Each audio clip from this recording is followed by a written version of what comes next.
रानी चिड़िया के बेटे कुकू और गोरी कौवे के बेटे जग्गू का जन्मदिन एक ही दिन था। गोरी कौवी अपने बेटे के जन्मदिन के लिए बड़ी सी दुकान पर केक का ऑर्डर देने जाती है। रानी चिड़िया अपने बेटे के जन्मदिन का केक घर पे ही तैयार करती है। चिड़िया का केक बहुत सुंदर दिख रहा था और देखने में बहुत ही स्वादिष्ट लग रहा था।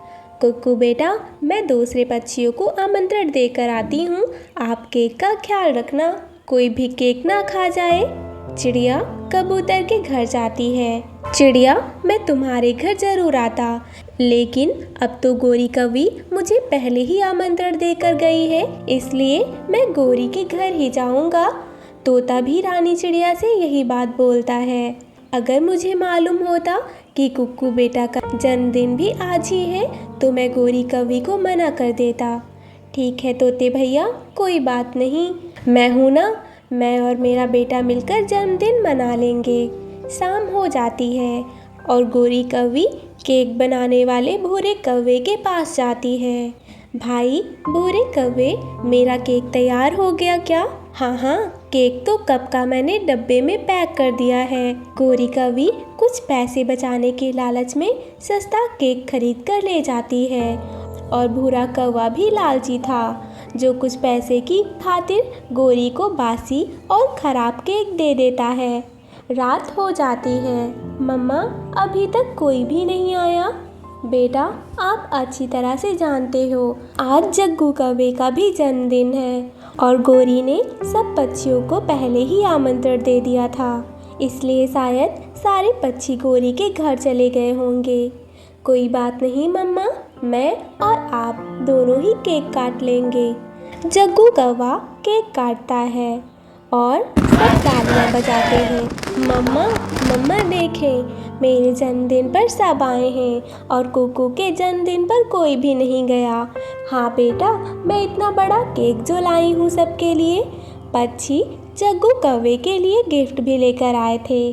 गोरी कौवी केक डालकर सब पक्षियों को दे देती है। छी, यह केक तो बासी है। ये बासी केक खिलाने के लिए तुमने हमें अपने घर बुलाया? बुलबुल भी खांसते हुए बोलती है। मेरा तो दिल ही खराब हो गया ये बासी केक खाकर।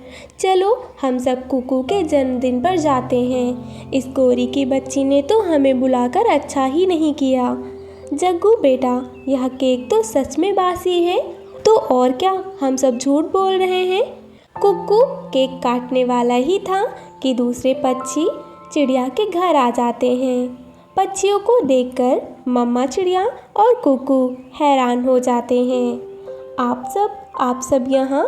हाँ चिड़िया, उस गोरी की बच्ची ने हम सबसे गिफ्ट भी ले लिए और हमें बासी केक दे दिया और हम सब वो बासी केक छोड़कर यहाँ आ गए। मम्मा देखो, मेरे जन्मदिन पर सब आ गए।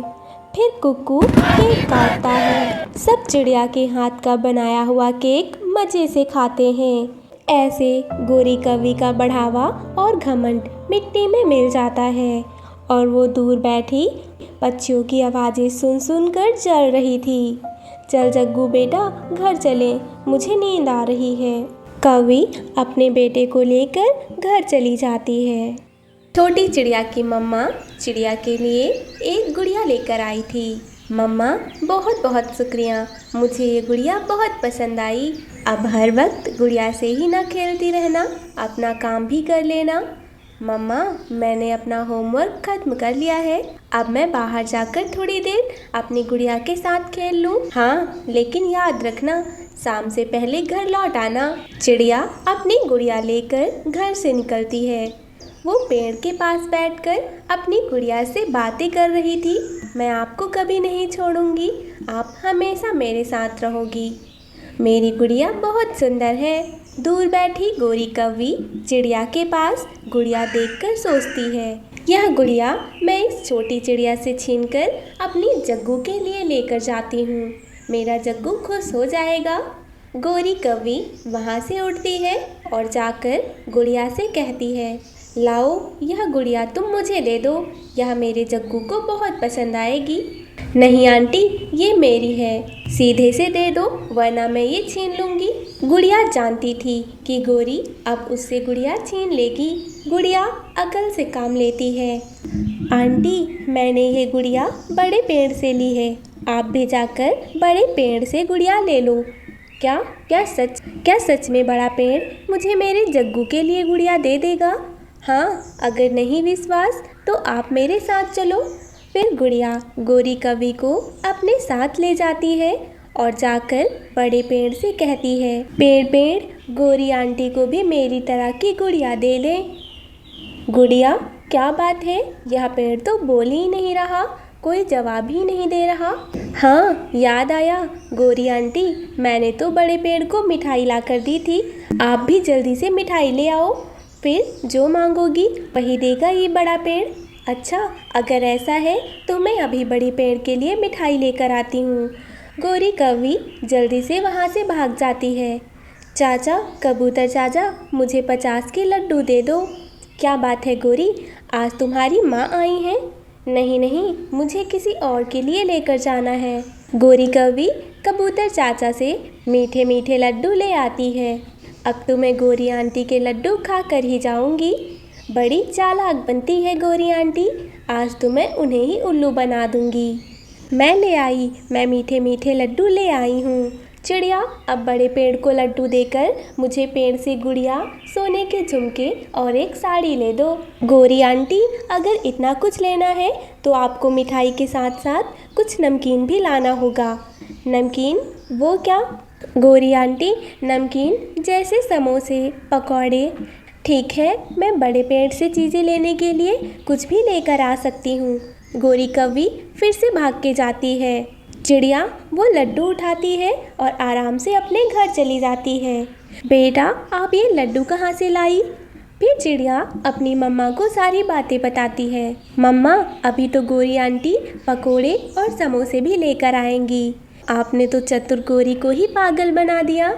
मम्मा, आप लड्डू खाइए और मैं गोरी आंटी से समोसे लेकर आती हूँ। चिड़िया दोबारा से उस पेड़ के पास चली जाती है। गोरी कवि भी समोसे लेकर आ जाती है। चिड़िया, मुझे तो 2 ही समोसे मिले हैं, मेरे पास पैसे थोड़े कम थे। कोई बात नहीं आंटी, पेड़ जी आपके लड्डू खाकर बहुत खुश हुआ है, लेकिन एक नई समस्या है। बताओ, वो क्या है? अब पेड़ समोसे के साथ चाय भी मांग रहा है। कोई बात नहीं चिड़िया, दूध भी है, शक्कर भी है और चाय की पत्ती भी है मेरे घर में, मैं अभी घर से गरम गरम चाय बना कर लाती हूँ। फिर गोरी कवि अपने घर चाय बनाने के लिए चली जाती है। चाय तो ना मुझे पसंद है और ना ही मम्मा को, अब चाय गोरी आंटी खुद ही पी लेंगी, मैं और मम्मा तो मिठाई के बाद समोसे खाएंगी। चिड़िया समोसे लेकर अपने घर चली जाती है। दोनों माँ बेटी खूब हंसती हैं और मज़े से समोसे खाती हैं। चिड़िया, छोटी चिड़िया कहाँ हो? मैं चाय ले आई हूँ। गोरी कवि वहाँ बैठकर खूब शोर मचाती है। बड़े पेड़, लो चाय पी लो, चाय बहुत स्वादिष्ट है और मुझे मेरी चीज़ें दे दो। लेकिन वहाँ कौन था जो गोरी के सोने के झुमके, गुड़िया और साड़ी देता? इसलिए शाम तक इंतज़ार करने के बाद गोरी कवि निराश हो जाती है। लगता है आज उस छोटी चिड़िया ने मुझे उल्लू बना दिया। गोरी चुपचाप अपने घर चली जाती है।